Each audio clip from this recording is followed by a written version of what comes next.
Satisfying ആയിരുന്നു honey as an artist ഇതിന് മുമ്പ് തീർച്ചയായിട്ടും കിട്ടിക്കൊണ്ടിരുന്നതിലെല്ലാം? തീർച്ചയായിട്ടും നമുക്ക് ആ ഒരു നമുക്ക് ഓക്കെ ആണെന്ന് തോന്നുന്ന കഥാപാത്രങ്ങളല്ലേ നമ്മൾ സെലക്ട് ചെയ്യുന്നത് ചെയ്യാനായിട്ട്. ഉം. തീർച്ചയായിട്ടും ഞാൻ ചെയ്ത കഥാപാത്രങ്ങളിലൊന്നും എനിക്ക് യാതൊരു രീതിയിലുള്ള പരാതികളോ ബുദ്ധിമുട്ടുകളോ വിഷമങ്ങളോ ഒന്നുമില്ല. ഞാൻ ഏറ്റവും ഹാപ്പി ആയിട്ടും 100% കൊടുക്കണമെന്നും കരുതിയിട്ട് തന്നെയാണ് ചെയ്തത്. അത് കൊടുത്തിട്ടുണ്ടോ ഇല്ലയോ എന്നുള്ളത് എനിക്കറിയില്ല. അത് പ്രേക്ഷകരാണ് തീരുമാനിക്കേണ്ടത്. ഉം.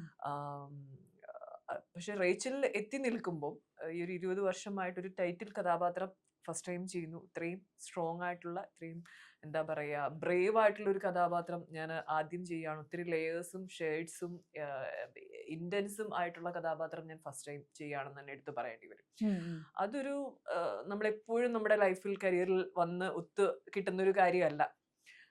അത് ഇതുപോലെ വല്ലപ്പോഴും വന്ന് വീഴുന്ന ഒരു ഭാഗ്യം തന്നെയാണത്. അത് എനിക്ക് തോന്നുന്നു, എനിക്ക് ഈ സിനിമ ആനന്ദിനി എൻ്റെ അടുത്ത് ഒരു വൺ ലൈനായിട്ട് അത് പറയുന്നത് ഫസ്റ്റ്. അത് പറയുമ്പം തന്നെ ഞാൻ ഭയങ്കര ഹാപ്പി ആയിരുന്നു ആ കഥാപാത്രത്തിലും ആ സിനിമയിലും. എനിക്ക് ഭയങ്കരമായിട്ട് ഇഷ്ടമായി. പിന്നെ എനിക്ക് ഉള്ളൊരു കൺസേൺ ഇത് എങ്ങനെ ഇത് ചെയ്ത് ബലിപ്പിക്കും എന്നുള്ള കാര്യത്തിൽ ഡെഫിനറ്റ്ലി ആ സമയത്തൊരു ഒരു തോട്ട് ഉണ്ടായിരുന്നു. പക്ഷെ ഞങ്ങളൊരു അതിന്റെ ഡ്രസ്സും ഒക്കെ ഇട്ട് ജസ്റ്റ് ഞങ്ങളൊരു ഡയലോഗ് ഒക്കെ ഒന്ന് പറഞ്ഞു നോക്കിയപ്പം തന്നെ ഒരു കോൺഫിഡൻസ് എനിക്കും അല്ലെ ആ ആനന്ദിനിക്കും ആ ടീമിനും ഒക്കെ തോന്നിയിട്ടുണ്ട്.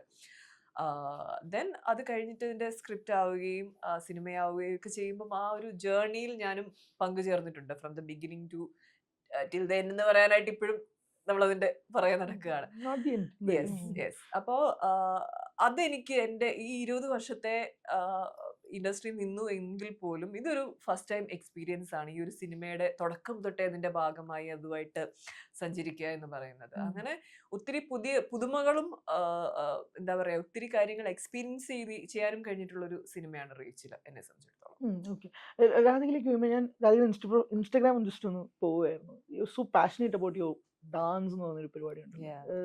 അതിലൂടെ സഞ്ചരിക്കുക.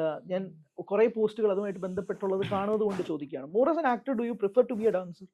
ഓഫ് കോഴ്സ് ആണ്. ഞാന് ഫോർ ദ ലോങ്സ്റ്റ് പീരിയഡ് ഞാൻ എൻ്റെ ഡ്രീം എന്തായിരുന്നു എന്ന് ചോദിച്ചു കഴിഞ്ഞാല് എപ്പോഴും I wanted to be known as a dancer. ആൾക്കാര് ഒരു രാധിക ഒരു ഡാൻസർ ആണ്, ഓൾസോ ഷീസ് ആൻ ആക്ടർ എന്നുള്ള ഒരു ടൈറ്റിലാണ്. യെസ്, അത് എപ്പോഴും അങ്ങനെ തന്നെയായിരിക്കും. അത് എനിക്ക് അതില്ലാതെ എനിക്ക് പറ്റില്ല.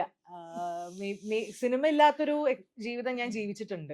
കാരണം ഒരു 4 വർഷം മാത്രമേ ആയിട്ടുള്ളൂ ഞാൻ സിനിമയുടെ കൂടെ സഞ്ചരിക്കാൻ തുടങ്ങിയിട്ട്.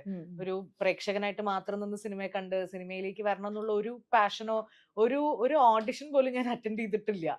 ഈ ഒരു ആൾക്കാർ ക്യൂ നിന്ന് ഓഡിഷൻ അറ്റൻഡ് ചെയ്യുന്ന വീഡിയോസ് ഒക്കെ കാണാറുണ്ട്, എവിടെ നിന്നൊക്കെയോ വന്നിട്ടൊക്കെ. പക്ഷെ ഞാൻ അങ്ങനെയുള്ള എഫേർട്ടൊന്നും എന്റെ ഭാഗത്തുനിന്ന് ഉണ്ടായിട്ടില്ല. ഞാന് കഷ്ടപ്പെട്ടിട്ടുള്ളത് മുഴുവൻ ഡാൻസിന് വേണ്ടിയിട്ടാ. പുതിയ കാര്യങ്ങൾ പഠിക്കാനും പുതിയ സ്റ്റൈൽ പഠിക്കാനും. ഒരു ലക്കി ആക്ടർ എന്ന് വിളിക്കൂ. ഡെഫിനറ്റ്ലി ലക്ക് ഒരു എന്റെ കാര്യത്തിലൊരു വലിയ റോളാണ് പ്ലേ ചെയ്തിട്ടുള്ളത്. അതില് എനിക്കത് പറയാതിരിക്കാൻ പറ്റില്ല. ബിക്കോസ് ഞാൻ ഒരിക്കലും സിനിമയെ ഞാൻ ആഗ്രഹിച്ചിട്ടില്ല, സിനിമയിൽ ഒരു കഥാപാത്രം ചെയ്യണം എന്ന് വിചാരിച്ചിട്ടില്ല. ഈവൻ കൊറോണ സമയത്തൊക്കെ ഇപ്പോ ആരെങ്കിലും നമ്മൾ ചെറിയ ഷോർട്ട് ഫിലിംസ് ഒക്കെ ചെയ്തുകൊണ്ടിരുന്ന ഒരു ടൈമാണല്ലോ, എല്ലാവരും വീട്ടിലിരിക്കുമ്പോൾ യൂട്യൂബിലൊക്കെ കുറെ സീരീസും ഷോർട്ട് ഫിലിംസ് ഒക്കെ ചെയ്യാന്ന് എന്റെ ഫ്രണ്ട്സ് ഒക്കെ പറയുന്ന സമയത്ത് എന്റെ അടുത്ത് ഇങ്ങനെ പറയുമ്പോൾ ഞാൻ പറയാം, എനിക്ക് അഭിനയിക്കാൻ അറിയില്ല, ഞാൻ വരില്ല എന്ന് പറഞ്ഞിട്ട് കുറെ ഞാൻ ചെയ്യില്ല എന്ന് പറഞ്ഞിട്ട് വിട്ടിട്ടുണ്ട്. അപ്പൊ അങ്ങനെ ഈവൻ ഈ അപ്പന്റെ ഓഡിഷൻ വന്നപ്പോ പോലും ഞാൻ വിചാരിക്കുന്നത് അതെന്തോ സ്പാം ആണ്, ആരോ ചുമ്മാ നമ്മളെ പറ്റിക്കാൻ വേണ്ടിയിട്ടാണ് എന്നുള്ളൊരു സാധനത്തിലായിരുന്നു.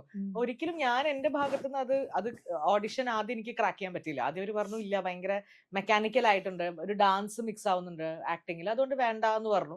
അപ്പോഴൊന്നും എനിക്കൊരു സങ്കടവും തോന്നിയിട്ടില്ല, എനിക്കത് ആഗ്രഹം ഉണ്ടായിട്ടില്ലല്ലോ. പക്ഷെ ഡാൻസ് ആണ് എപ്പോഴും ഒരു വാട്ട് ഇസ് മൈ പാഷൻ എന്ന് വെച്ച് കഴിഞ്ഞാൽ എപ്പോഴും അതിന് ആൻസർ ഡാൻസ് തന്നെയായിരിക്കും. അതായത് സിനിമ ഫീൽഡിൽ വന്നതിന് ശേഷവും സ്റ്റിൽ അത് തന്നെയാണ്.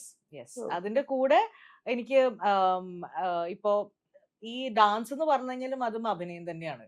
അത് ഈവൻ ഡിഫറെന്റ് ലെയേഴ്സ് ഓഫ് അഭിനയം തന്നെയാണ് ഡാൻസും. അത് ഈവൻ നമ്മുടെ കോസ്റ്റ്യൂം പോലും അഭിനയിക്കും ഡാൻസ് കളിക്കുമ്പോൾ. അതങ്ങനെയാണ്. അത് ഒരുപാട് ടെക്നിക്കലി പറയാൻ പറ്റില്ല, പക്ഷെ ഈവൻ നാട്യശാസ്ത്രം പോലും പറയുന്നത് നമ്മുടെ കോസ്റ്റ്യൂം പോലും അഭിനയിക്കും എന്നാണ്.